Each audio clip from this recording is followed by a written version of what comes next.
শেখ হাসিনা বিদেশে যেতেন জনগণের টাকা খরচ করে, 150 লোক সাথে করে নিয়ে। আমাদের উপদেষ্টা, প্রধান উপদেষ্টা বিদেশ যাচ্ছেন 104 জন লোক সাথে করে নিয়ে। বাংলাদেশের গুরুত্বপূর্ণ মানুষের একজন হলেন আইন উপদেষ্টা, যিনি শনিবারে এক কথা বলেছেন, রবিবারে আর এক কথা বলেছেন।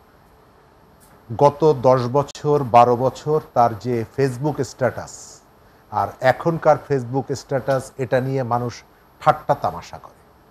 তিনি এর আগে অসংখ্য কথা, অসংখ্য পোস্ট দিয়েছেন, যেটা এখনকার পরিস্থিতির সাথে তার অবস্থানের সম্পূর্ণ আলাদা। দ্বিতীয় জায়গাটা, ডক্টর মোহাম্মদ ইউনূস নীতি নির্ধারণী অনেক ইন্টারভিউ দেশের বাইরের মিডিয়াগুলোতে দিলেও দেশের মধ্যে একটা দুটোর বাইরে খুব বেশি মিডিয়ার সঙ্গে তিনি ব্যক্তিগতভাবে কথা বলেন।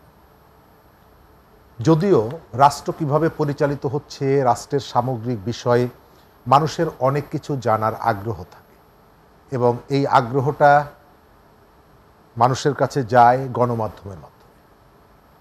তার যে বক্তব্যটা, আওয়ামী লীগ ফিরে আসা, আওয়ামী লীগের ফিরে আসা বলতে তাদের নেতাদের ফিরে আসা, যে নেতাদের বিরুদ্ধে দুর্নীতির অভিযোগ আছে, যে নেতাদের বিরুদ্ধে মানুষ হত্যার অভিযোগ আছে, গুম খুনের অভিযোগ আছে, যে নেতাদের বিরুদ্ধে আয়নাঘর সৃষ্টির অভিযোগ আছে, অনেক ধরনের অভিযোগ আছে। আবার আওয়ামী লীগ এখানে আছে, আওয়ামী লীগের হাজার হাজার লক্ষ লক্ষ কর্মী আছে, যাদের সবাই যে এই অপরাধের সাথে নিজেকে যুক্ত করেছিল আমি সেটি মনে করি।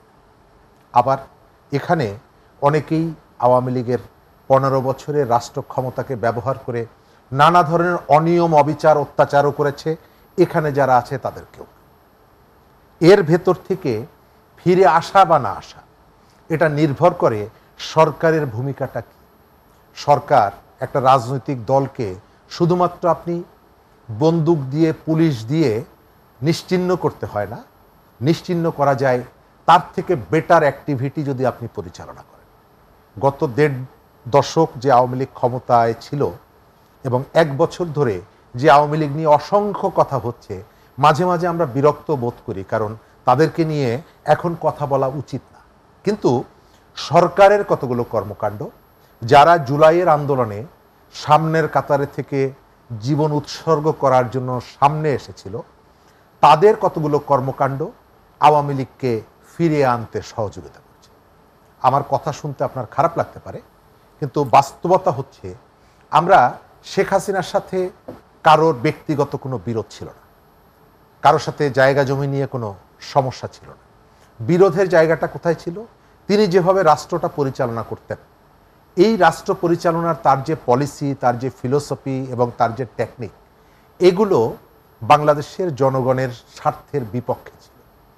মানুষ ভোট দিতে পারেনি, অত্যাচারিত হয়েছে, নির্যাতিত হয়েছে, দুর্নীতি হয়েছে, এবং এগুলো তাদেরকে বিচলিত করত না। কাজের লোকের 400 কোটি টাকার মালিক, এটা তিনি এনজয় করেছেন। তো সেই কারণে তার এই যে চলে যাওয়া, তাকে যে বিদায় করে দেওয়া, এই বিদায়ের ভেতর থেকে আমাদের প্রত্যাশা ছিল যে তুলনামূলকভাবে আমরা একটু হলেও একটা ভালো জায়গায় যাব। আইনের শাসন এটি প্রতিষ্ঠিত হবে, যেটা শাসকের আইন দিয়ে রাষ্ট্র পরিচালিত হয়েছে 15 বছর। তার আগের যে শাসন, তার আগের শাসনেও এটি ছিল, কিন্তু 15 বছরে এটি খুবই স্পষ্ট হয়েছে।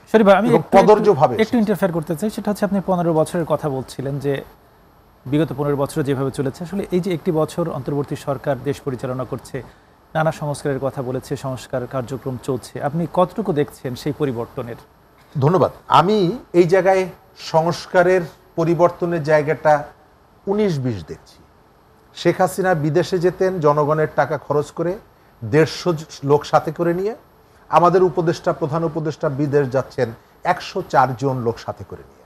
আপনি যখন এই প্রশ্নটা তুলছেন যে এই টাকাটা কার টাকা, কেন এভাবে যেতে হচ্ছে, যেখানে ফ্রান্সের প্রতিনিধি দল 10-12 জন লোক নিয়ে আসে অন্যান্য জায়গায়, আমাদের মতন একটা গরিব দেশে আপনি নিয়ম করেছেন, আইন করে দিয়েছেন, নিষিদ্ধ করেছেন যে এখানকার আমলারা অপ্রয়োজনে বিদেশে যেতে পারবে না।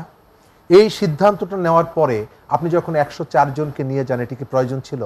যখন এই প্রশ্নটি আমি করি, যখন এই প্রশ্নটি কেউ করে, তখন আপনি কাউন্টার প্রশ্ন করেন, হাসিনাও তো 150 জন নিয়ে যেত।